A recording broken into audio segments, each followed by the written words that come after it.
এক চাঁদাবাজ পালিয়েছে, আরেক চাঁদাবাজকে কেউ দেখতে চায় না। কাকে উদ্দেশ্য করে বলছেন আমরা কি বুঝতে পারি না? অন্তর্বর্তীকালীন সরকার, তার উপদেষ্টা মণ্ডলী কয়জন তাদেরকে স্মরণ করেছেন? তারা তো সরকার গঠন করেছেন, তারা উপদেষ্টা হয়েছে, কিন্তু তারা প্রায় অনেকেই মাঝে মাঝে সবক দেয়। আবার দুই একটি রাজনৈতিক দল দেখি তারাও সবক দেন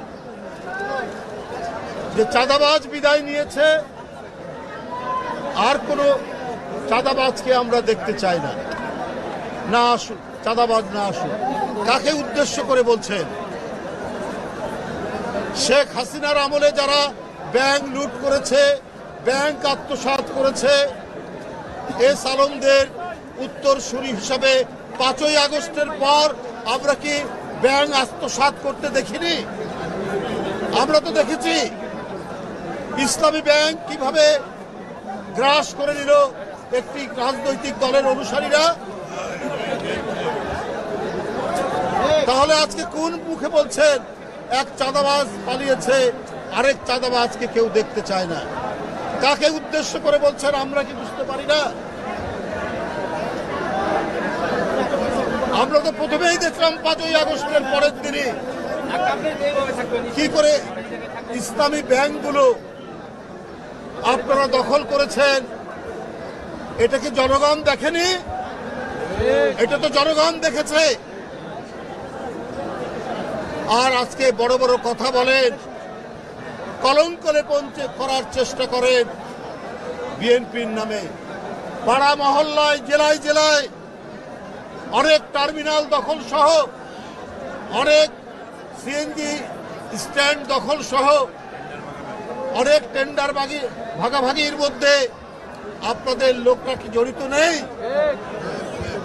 আমি সেই রাজনৈতিক দলটিকে বলতে চাই, খুব নীরবে নিভৃতে সবকিছু অপকর্মের সাথে আপনারা জড়িত। শেখ হাসিনার ব্যাংক আত্মসাতের পর, 5ই আগস্টের পর আপনাদের আত্মসাৎ তো জনগণ দেখেছে। আমরা হাসিনার আমলে দেখেছি চাপাতি লীগ, হেলমেট লীগ, বন্দুক লীগ, আবার জনগণ তো এটাও জানে খুর লীগ এবং খুর পার্টি এবং পায়ের রক কাটা পার্টি। এরা কারা? এদেরকে জনগণ জানে না? কারা পায়ের রক কাটে তাদেরকে তো জনগণ ঠিকই জানে, চেনে। সুতরাং খুব ঘোলা পানিতে মাছ শিকার করার চেষ্টা করছে। আপনাদের 71-এর অর্জন কি? আপনারা 71-এর বিরোধিতা করেছেন। জিয়াউর রহমান স্বাধীনতা ঘোষণা দিয়েছেন।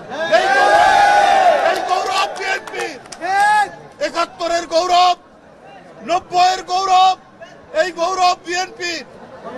কারণ সেদিনও আপনারা শেখ হাসিনার সাথে আঘাত করে আপনারা এর সাথে